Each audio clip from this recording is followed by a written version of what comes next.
We talk about the customer journey, and a career journey might go from how we play with dolls to how we dress men. Does that sound familiar? It does, strangely. It sounds like you. Not linear, but it's been the journey. Hey, it's E.B. Moss, and it's episode 27 in season 2 of Insider Interviews, where you get the insider scoop on the business of media, marketing, and advertising. Today, it's a double scoop. The big scoop is coming from Matt Repicky. He's the chief brand officer at Tailored Brands. If you ever rocked a suit or bought a tie, you probably know a couple of their brands, the men's Wearhouse, Joseph A. Bank. Matt's going to talk about how he is modernizing marketing men's fashion. He knows something or two about marketing and advertising, having worked at Amazon, Accenture, even on Barbie for Mattel. I'm going to share a little childhood story with him. Oh yeah, it's riveting. But then we're also going to take 5 minutes for a new segment I'm calling the Inside Scoop. And this segment today is going to be all about digital out of home with the DPAA CEO, Barry Frey. But right now, here's Matt. Tell us a little bit more about what you're doing now with Tailored Brands, Matt Repicky. Yeah, I've been at Tailored Brands 5 years. Can't believe it. I joined as the chief marketing officer for Joseph A. Bank, heritage menswear brand, super high loyalty, but really needed to reposition itself for a younger customer. On the back of some quick work I did there, I was asked to also take on marketing for our wedding business, where we are the market leaders. And super interesting. I had never touched bridal before. And, again, quickly started to realize that we weren't, as an example, on Pinterest, where there's 500 million wedding pins. We weren't really talking to the bride, and she tends to be a primary decision maker in the process. And so, again, had some interesting pivots that I was able to make there. And then about 2.5 years ago, stepped into the role that I'm in today, which is Chief Brands Officer. And the remit is, I like to say, evangelizing our brands. It's really introducing our brands to customers, making sure we're delineating the way that we're showing up, that we're really identifying, who is the audience for this brand, how are we evolving, the creative, the messaging, really leveraging customer insights to help drive the path forward. And on the Men's Wearhouse brand, very specifically, it's our largest brand, it's our best known brand. And been making a lot of progress and evolution there with things like how we're coming to life for prom, and just generally finding new ways to communicate with the customer. Amazing. So, Matt, you have kind of been around the block, though. We teased playing with dolls, meaning you were at Mattel doing global brand marketing for Barbie, which I can't wait to dive into. You were also at Accenture. I know you did a year at a pharma startup. You're like a marketing polymath. So then I also want to talk about how you learned about all of this stuff. I know that you, as I said, you've been around the block, but you also lived internationally. You've got some interesting hobbies. Yeah, I'm very fortunate in terms of the career journey I've had to date. And, I've always felt like I've been left brain, right brain, creative, but disciplined. And working at a place like Accenture, you're servicing clients, you're working on these big strategic projects, super interesting. And it was really fulfilling for that sort of quant side of what I enjoy doing, if you will.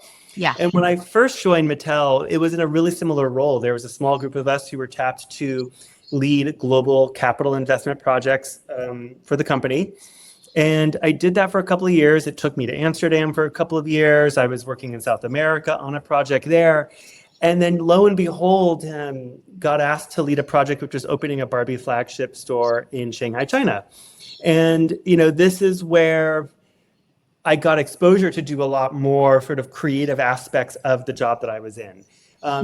Separately, I'd long had a passion for design and fashion. And so on the side, I was writing a menswear blog just in my spare time. Oh, okay.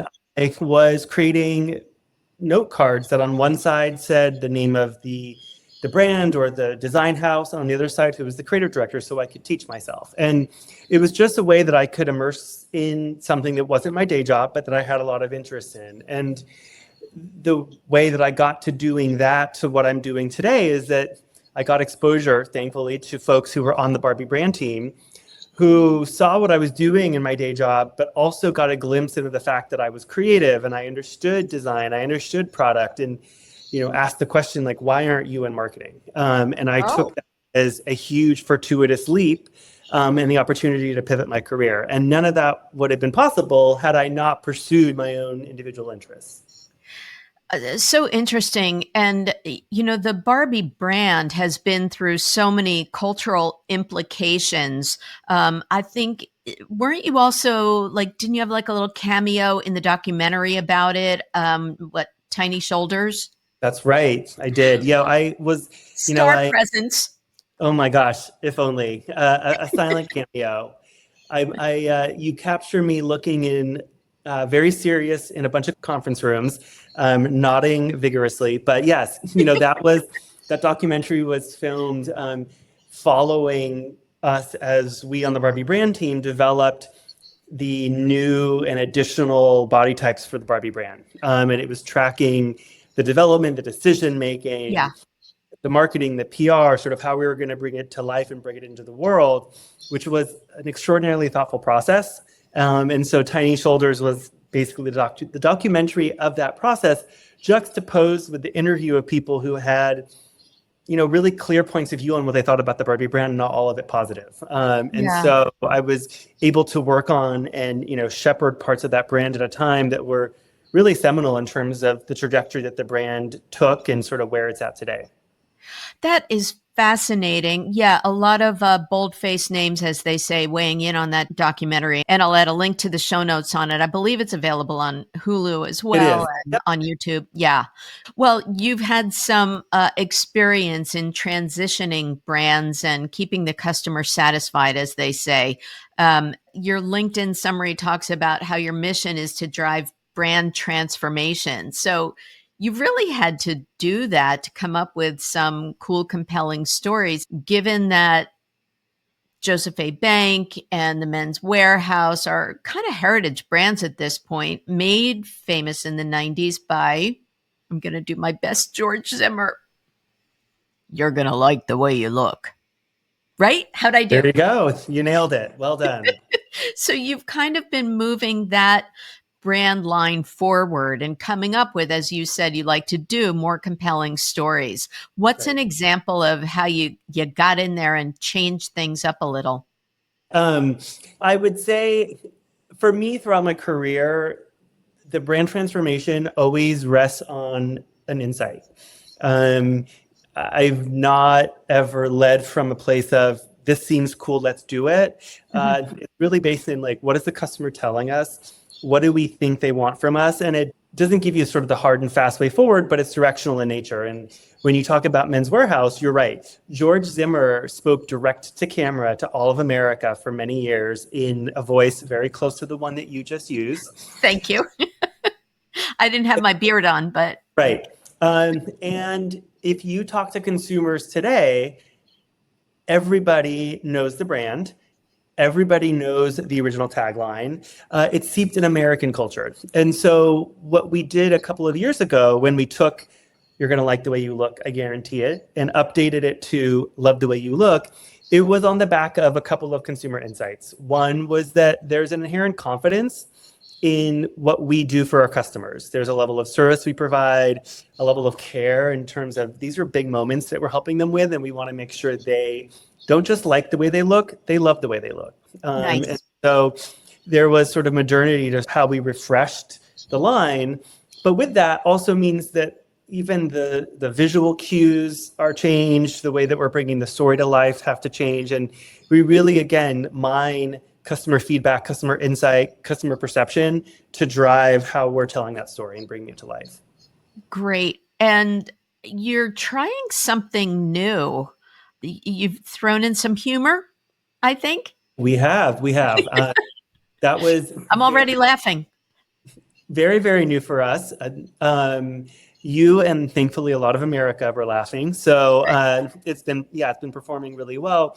But again, using insight, using consumer feedback, the past couple of years, we had focused a lot on weddings.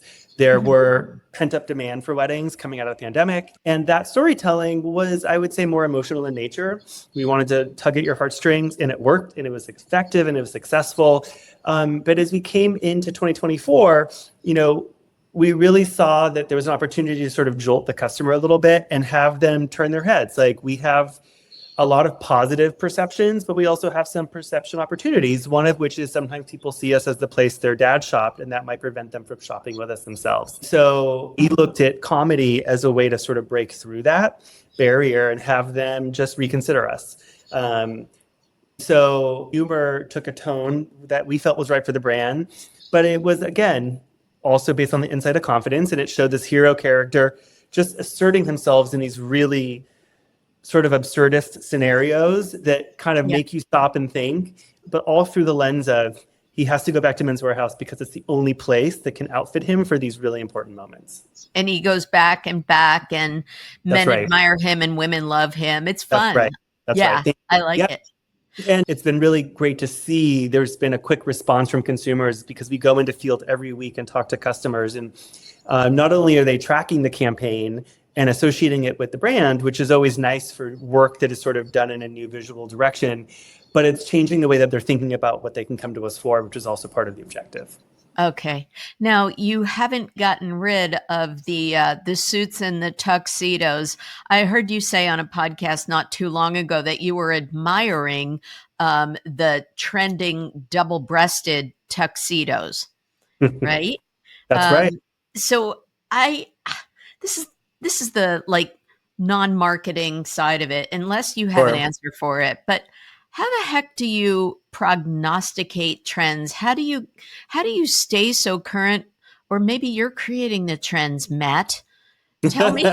I can't take that credit. But you know what I think is so fun about being a marketer, and something that I've always really taken a lot of passion for, is seeing what people are doing out there. And it may not be right for your brand at that moment, but maybe it sparks something.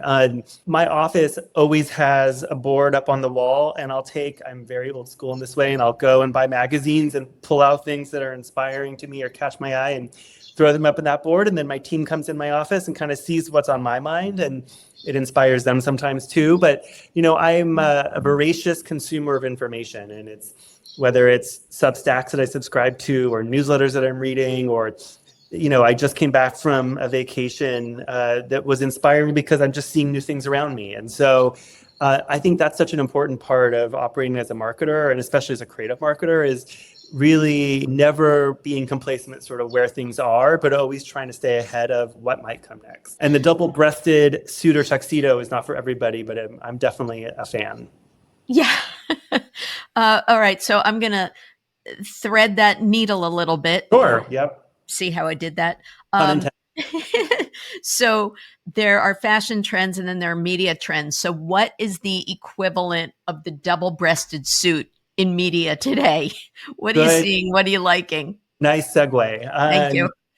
I always think it's really interesting to look at the media landscape. And I was speaking recently about how what's old is new, or how you should never sort of throw anything out. And if you were to ask me 5 years ago about doing something out of home, I would say absolutely not. But now it's a thing that we're looking at and testing and seeing how it could work for us and for our brands. Cool. Similarly, direct mail used to be an enormous part of the Joseph A. Bank media mix, and now it's a much smaller part, but it's still an important part.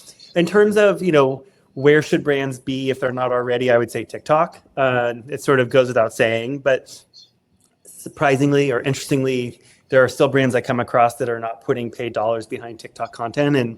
And what is the stat that I just read, that I think 40% of Gen Zers are starting their search on TikTok before they go to Google. Yeah. So it's a place that it's sort of like table stakes today to be on that platform and be showing up in the right way.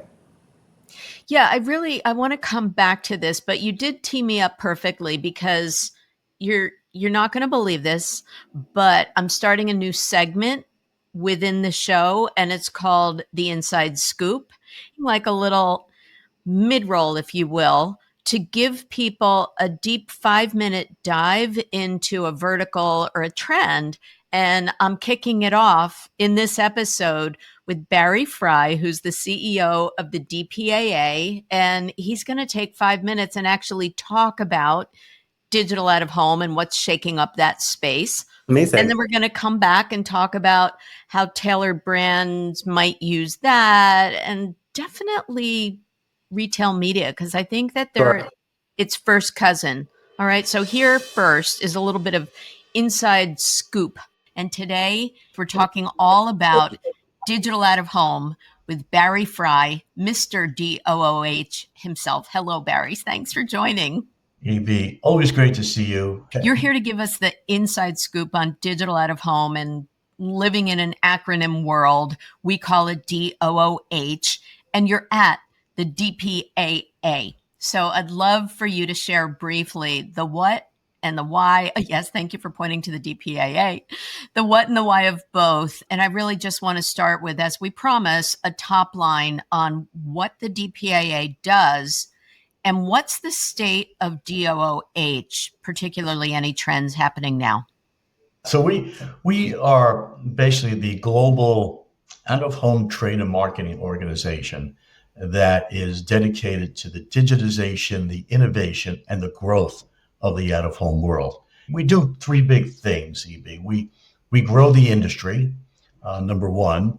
We also grow companies. We act as an alliteration of C's to our members: a connector, a concierge service, a consultant, a consigliere, a whole lot of C's, if you can see that. And then the third thing we do is we grow people.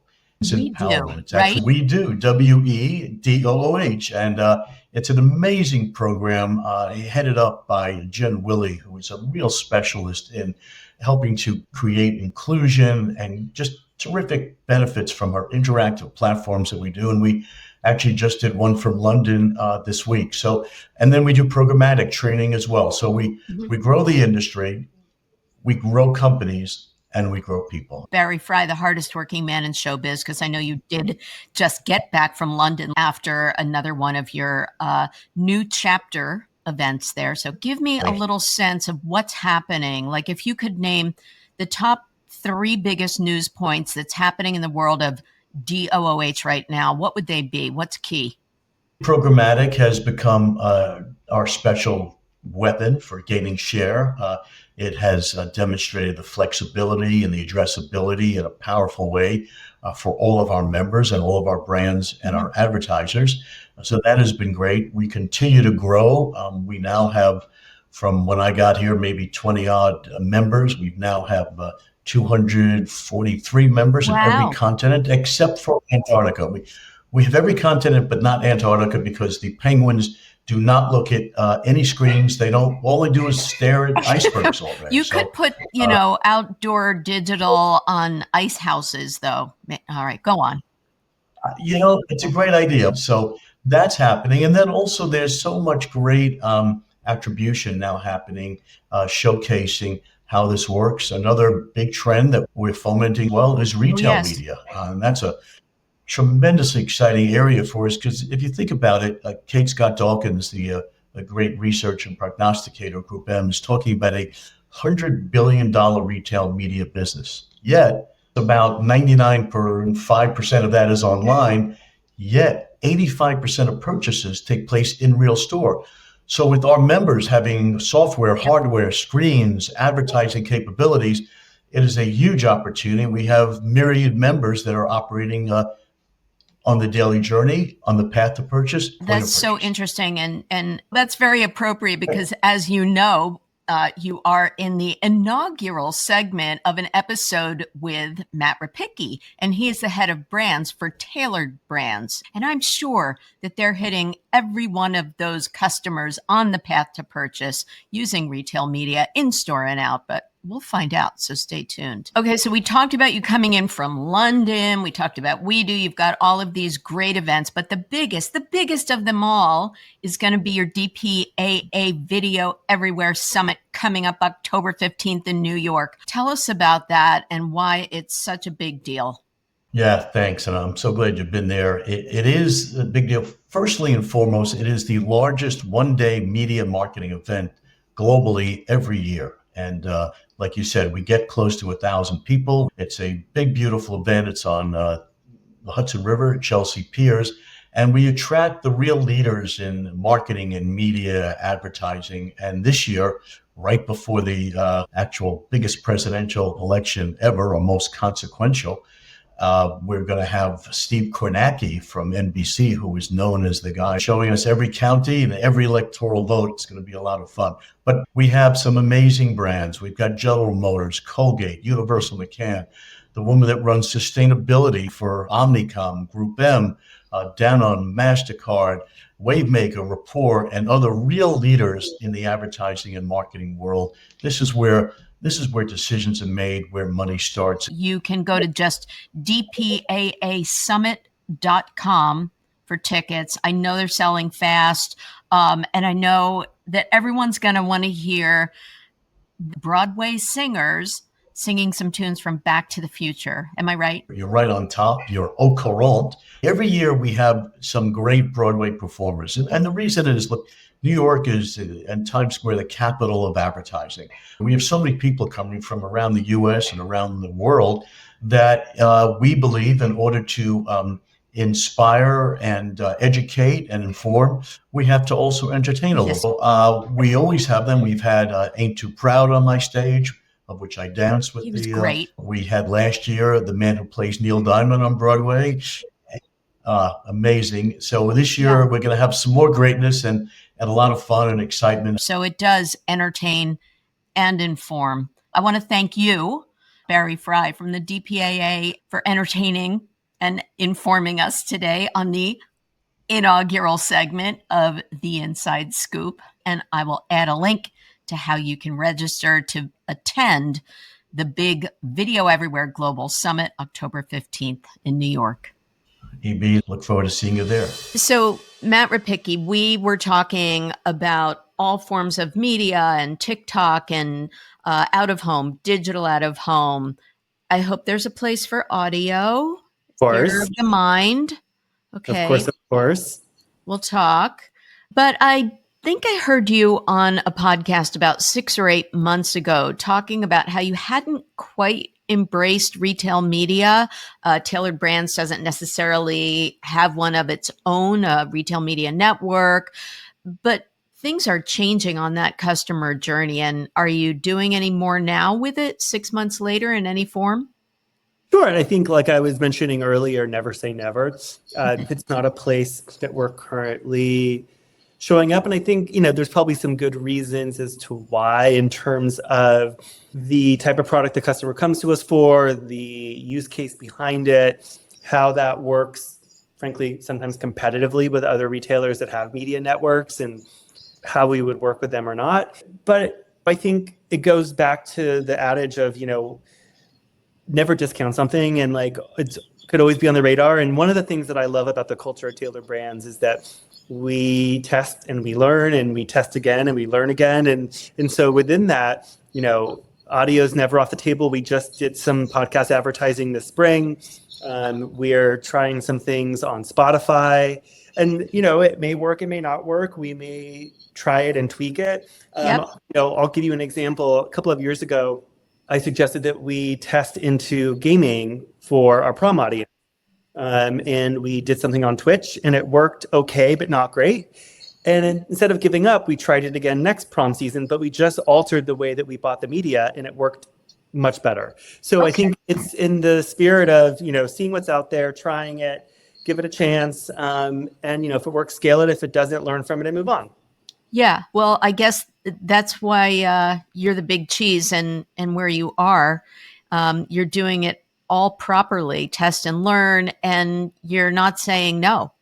That's fantastic. And plus, you've shifted your creative a little bit. I want to talk also about the customer's reaction to your brand and how you're changing any sentiment and how that is different because are there 4 brands in your portfolio? So you have That's to right. wear 4 different hats. How are you wrapping your head around that? I love working across a portfolio because it is that challenge, as you describe, of really compartmentalizing to some degree, but also looking for the synergies. And there's things that we do on one brand that will strike us that we should start doing on another brand, or how do you do something once and scale it across the portfolio? And so, working in a portfolio business gives you that opportunity, which I really enjoy. But like you mentioned, it goes back to looking at those insights and helping them drive, what makes sense on one brand doesn't make sense necessarily on another. I'll give you an example. Joseph A. Bank, it's really being positioned as a sort of regional lifestyle brand, if you will. And so when we create something visually, it tends to be in a location that's going to be really familiar to our Joseph A. Bank customer. We want them to feel like we're living alongside them. Men's Wearhouse, it's a national brand that is really ubiquitous, and we have so many different audiences, and we do so many different things for our customers. And so the way that we bring the brand to life visually is going to be completely different.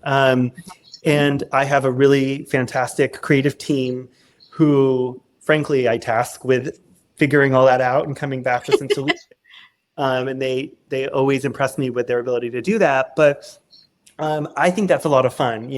Working on a singular brand, and I've done that numerous times throughout my career, you definitely have the ownership of that sort of one entity. But in the space I occupy today, I am challenged every day with really delineating and figuring out how to show up in the right way for that brand. One of the things that you were challenged by with Barbie, as we talked about in your days at Mattel, was the era when you were reintroducing new body types. And it became very inclusive. And I think that is part of the Matt Repicky personal brand also is diversity, inclusion. So I ask all of my guests this because I'm fascinated by the topic of brand purpose. So how do you infuse tailored brands with brand purpose? If you do, how is it different for each of the 4 brands, or is it the overall company? And what about your personal brand? You can answer this any way you want, Matt. Sure. I would separate a little bit the idea of diversity, equity, inclusion from brand purpose, because you're right in that, first of all, while I was on the Barbie brand, we established a purpose for the brand, which is to inspire the limitless potential in every girl. And that gave us a really clear through line in terms of marketing decision-making. Within that, we also, yes, wanted to be really conscious of showing kids the world around them. And that came to life through content, through the product, what have you.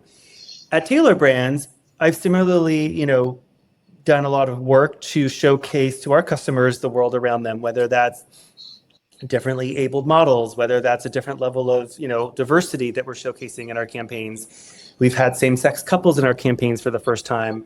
But that's not the entirety of, how we should be representing our customer base or how we should be showing up.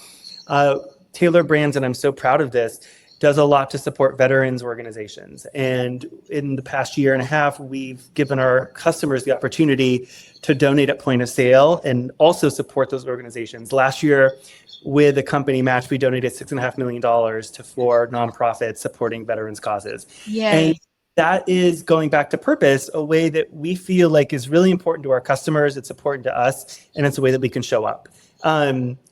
You're not wrong, though, that from a personal brand standpoint, showcasing diversity and embracing diversity is really important to me. And as a member of the LGBTQIA plus community, something that I've done the past few years is in the month of June, I open up my calendar via LinkedIn every Friday afternoon and allow folks in the community to book time with me for coaching, for question and answer, for any sort of conversation they want to have.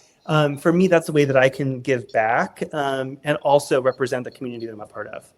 I love that. I don't think I've heard of an example like that. And when your calendar gets full, Matt, which I know it will, feel free to just refer them to this episode of Insider Interview. Will do. Yeah. Put some purposeful redirection to audience growth. Yeah. There we go. Anyway. So any favorite place that you lived? Again, I've been so lucky in terms of the ability I've had to travel for work. And yeah, I mean, I think spending time in Paris was definitely a particularly favorite of Yeah. mine. I've been back Yeah. quite a few times since. So, but I think the ability to travel and work and live abroad has really impacted also just the way that I approach the work that I do. It forces you to consider cultural nuance, cultural difference, Yep. market difference. And so I, again, like really embrace that experience as I go about sort of the day-to-day work that I do. Yeah. I do have something to share with you. I left my heart in San Francisco. Oh, yeah. You used Did to you live know in I San was a singing Francisco? waitress there for Oh three my and a half God. years? I did not know that. Wow. I know. And then Tony's son lived in my building here in New York. So Oh my I left gosh. my heart Oh in my San gosh. Francisco continues I love it. I continues love with it. me. Yeah. The other thing that we have in common is Barbie, of course. I Of course. had one. No, but Everybody has a Barbie story. I know. And I want to share mine with you, Matt, Please do. because I've heard a lot of them. Please. you talk about being kind of a global citizen and having a broad culture influencing you and making you the marketer that you are today. I have to tell you, and I think I can dig up a photo of this. When all of my little neighbor friends had the Barbie dream house, Mhm. and in my day, it was cardboard, like these rockin' prefab homes and everything. No, we got a big old cardboard box left over from like the paper towels that Oh my had gosh. Kleenex on the side. We got the wallpaper samples and the carpet samples from when we moved into our new house. And my sister and I had to build our own Barbie dream house. And honestly, I was really pissed at the time. I think it made me the marketer that I am today. I You love know? that. I love Yeah. that. Ingenuity, scrappiness, creativity. Literally scrappiness. Thank you. Yes. Touche. Like I said, I've heard a lot of Barbie stories, and it's again, as a marketer, that to me is the zeitgeist, and it's the culture that you're mining. And so many people have men's Wearhouse stories, and I love to hear them all because that's what Yeah. influences sort of where I take the brand and where we take the brand going forward. Yeah, yeah, excellent. And speaking of going forward, I'd love to do this again with you, Matt. I think that you're going to have more stories to share. So Hopefully. Thanks so much for having me. I really appreciate it. thank you for joining. Well, I hope you got some good insider scoop from this episode of Insider Interviews with me, E.B. Moss. If you enjoyed this content, please feel free to buy me a coffee at buymeacoffee.com/Moss Appeal. And I hope you'll follow Insider Interviews on social media and let me know if you have a question or a suggestion for a next stellar guest in media, marketing, and advertising. Speaking of stellar, my theme music was composed and performed by the incomparable Grammy-winning John Clayton. If I can help you with your company's podcast, please find me at mossappeal.com. Thanks again for listening.